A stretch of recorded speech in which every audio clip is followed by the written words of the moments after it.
Megajala Sutta 1 and Megajala Sutta 2, S35.63 and S35.64.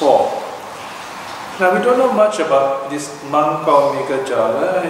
We only know that he is a son of the Lady Vishaka, the Buddha's chief lay supporter, woman lay supporter, and he is an arahat.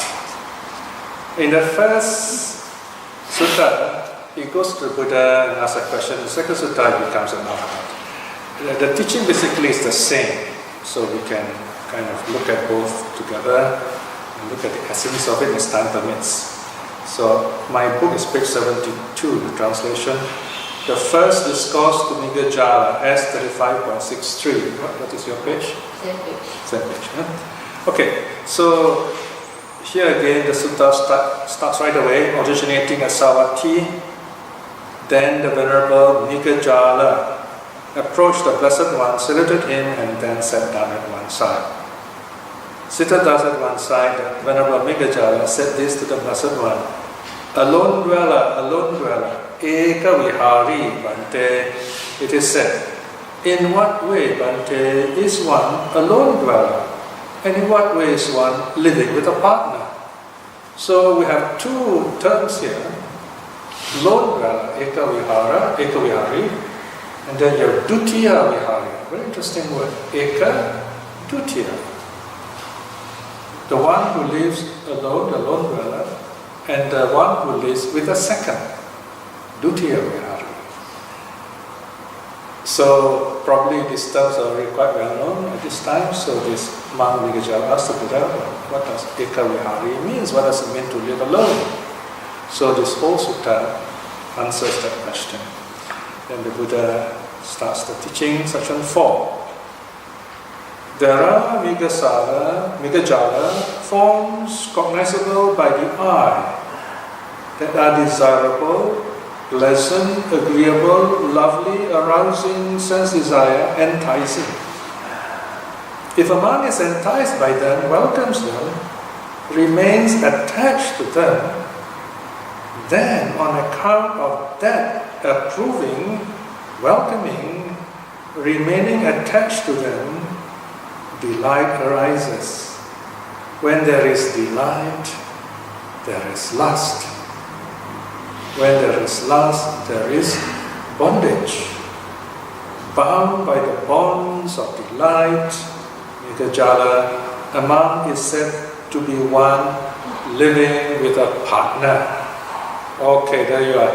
This first section already gives you the essence of the teaching. Remember, I told you whenever you see a long sutta, hold the snake by the head. Okay, so this is the head. Okay, so this you must understand. Examine this section 4, brackets 1 carefully. The keyword there is forms. If you look at the next section, is sounds. Then you know it'll be smell, taste, touch. Touches and mind objects. So this refers to the six sense objects. Right? So the Buddha says, if a practitioner, here monk can be anyone who wants to practice the Dharma, if he is carried away by forms, for that matter, you can take a shortcut, carried away by sounds, music, voices of people, carried away by smells, tastes, touch. Touch meaning conditioned environment, coolness, warmth, and by mind objects, by thoughts, fancy, imagination, views, ideas. If we are caught up with any of these six sense objects, and we delight in them, in other words, we hold on to it, we grasp it, and we are so proud of it, then we are bonded to it, we are caught up with it. We become it, so to speak. Okay?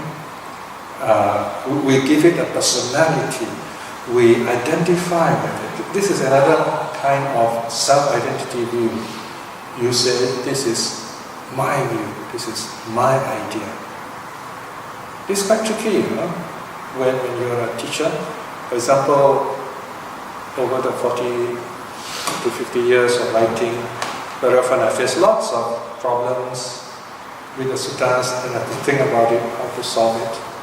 For example, one of the things I thought up was, why did the Buddha arrange the 5 precepts, 1, 2, 3, 4, 5? What is the underlying principle behind all this? So I wrote about this. Knowing that no one else has written about this, then I feel so good. I said, wow, look at this. I'm the first person to have all these ideas,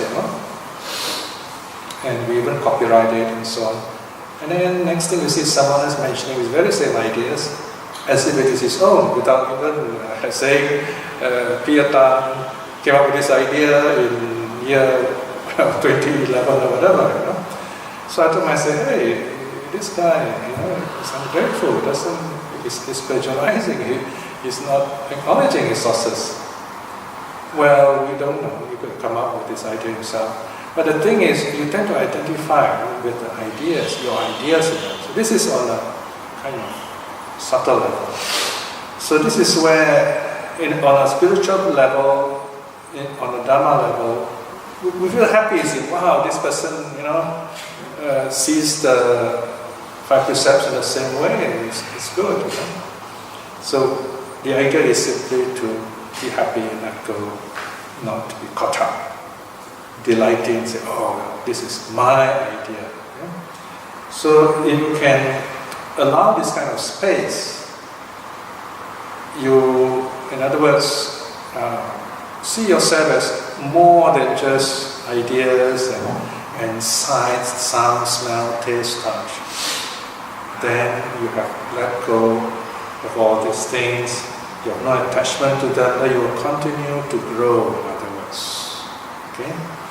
So this idea of growing means, it's like a hot air balloon. In order for it to rise, the person in the balloon basket must throw down the ballast, sandbags usually. When you throw it down, then the balloon will float up. Right? Coming down, no problem, because the air becomes cooler, or you let go more of the gas and you come down. Okay? So the Dhamma also is like that. These are tools, ideas are tools we use. The senses are there to help us be aware of our environment, but we have to let go of it in order to really be peaceful inside. So, in the case of a monk, he has taken the vow to be celibate, to be alone. But strangely, I discovered that in Korea, there are actually married monks. There is a second order that kind of influenced the Japanese. So they actually, apparently they're allowed to marry, so of course I don't think they can call themselves monks, because the word monks means single. But anyway, the point is, if you have taken the vow, you declare yourself, saying, I'm going to become a monk, I'm going to be single, then that's what's meant here. That's the first meaning of Ekavihari, you live alone. But then if you are attached to all these 6 sense bases, then the Buddha says, psychologically, you are still living with a partner because you are caught up, being attached to sight, sound, smell. You still look at things and get drawn to it, desire arises and so on. So here, the sutta is dealing on a mental level, psychological level, which we have to let go of. In other words, this sutta is dealing with renunciation on a higher level, psychological level, if you like, letting go of views, letting go of ideas. Then, in the second part, section 12, the Buddha talks about the lone dweller. There are Migajala forms cognizable by the eye that are desirable, pleasant, agreeable, lovely, arousing sense desire, enticing. If a monk is not enticed by them, does not welcome them, does not grasp them, does not remain attached to them, then on account of that not approving, not welcoming, not remaining attached to them, delight ends. When there is no delight, there is no lust. When there is no lust, there is no bondage.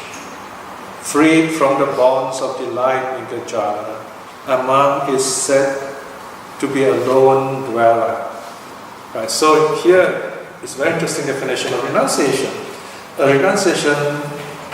renunciant doesn't merely mean he is a loner. He appears to be alone, appears to be celibate, but he has a secret life. So that's not a true Dharma person. His mind also is free from the six sense bases, in delighting in the six sense bases, in other words. Here, to go a little further, we can say even the Buddha and the Arahats, they have sometimes beautiful women coming to the, they're given nice food, fragrance and so on, but they are not attached to these things. They reflect on these things and say, well, these are permanent, these are the gestures of faith by the lay people, so they do not delight in all these things. Of course, you feel good and happy when you get a nice smell, but when it's gone, it's impermanent, you let it go. So the teaching basically here means, not for lay people, okay? We enjoy sensual pleasures to some extent, and the idea is to know that it will end and to accept that ending. In other words, while you are at it, you have the presence of mind. Let's say when you love a person, you are there. You're totally, completely there to really enjoy life. That's one way you can put it. Someone you love, someone you live with, a job you're doing, the wealth you have, the youth that you have, the good health that you have. You enjoy it, you do good things, you keep the precepts. Then when it's gone, you say, well, I lived a good life, I'm happy, and now my youth is past, I'm old and feeble, but I live well, I'm happy. So you're not attached to anything. So a simple way of saying it is you have lived well. And so on the Dharma level is you have let go of life at the right time. Okay? So the Buddha is not saying you should run away from life. You can't do that. So this is the meaning of higher renunciation. Then the sutta closes section 18. And Mikajana, if a monk resorts to the vicinity of a village crowded with monks, with nuns, notice nuns are mentioned also, with laymen, with rajas, with courtiers, with sectarian teachers, with the pupils of sectarian teachers, he is still called a lone dweller. Notice here. So here the Buddha says, even if this monk is out there in a crowd of people, so you know this teaching comes from a time when Buddhism is well developed, right? The second period of Buddhism.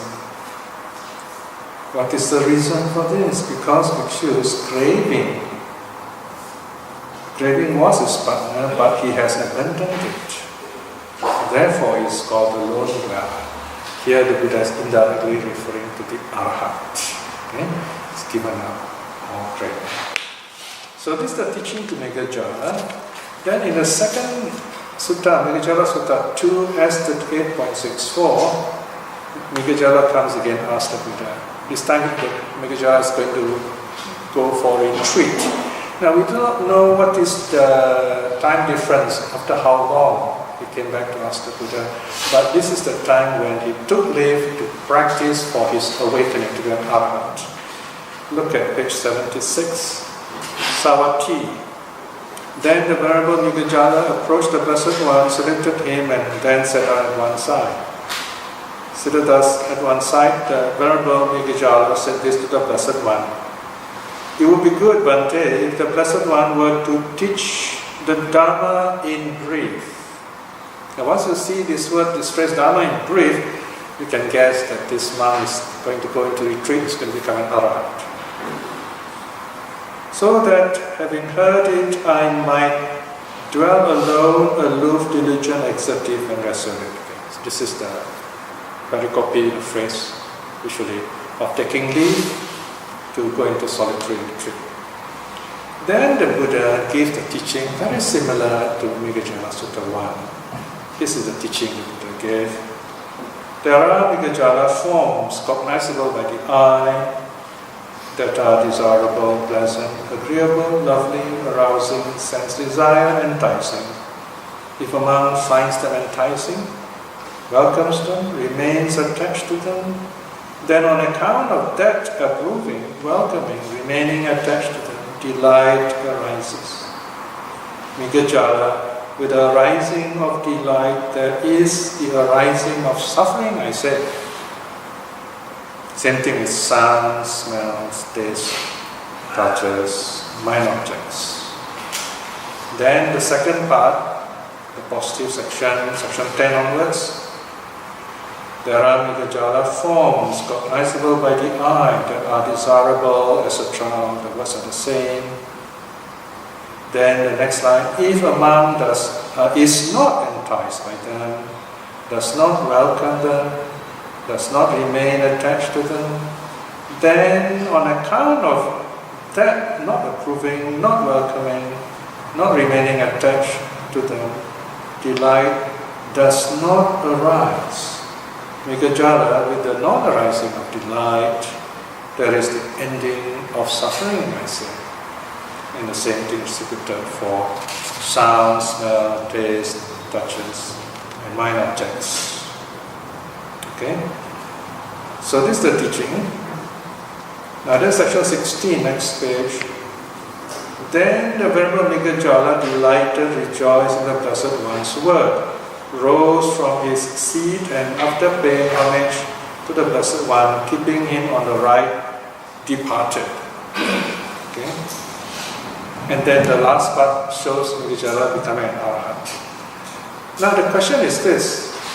You may ask yourself, how does he practice all this teaching? This is just a teaching, it's quite difficult to practice. Obviously, the Buddha also gives him meditation instructions. Or you can say he's already knows some instructions, some meditation instructions.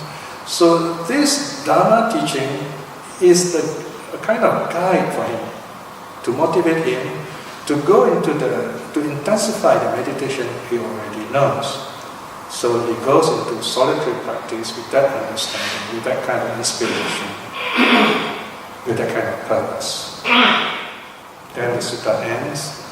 Then the Venerable Migajala, dwelling alone, aloof, diligent, exertive, and resolute, in no long time at all, right here and now, having realized it for himself through the direct knowledge, for the sake of which, through direct knowledge, attain and dwell in the supreme goal of the holy life, for the sake of which sons of family rightly go forth from the household life into homelessness.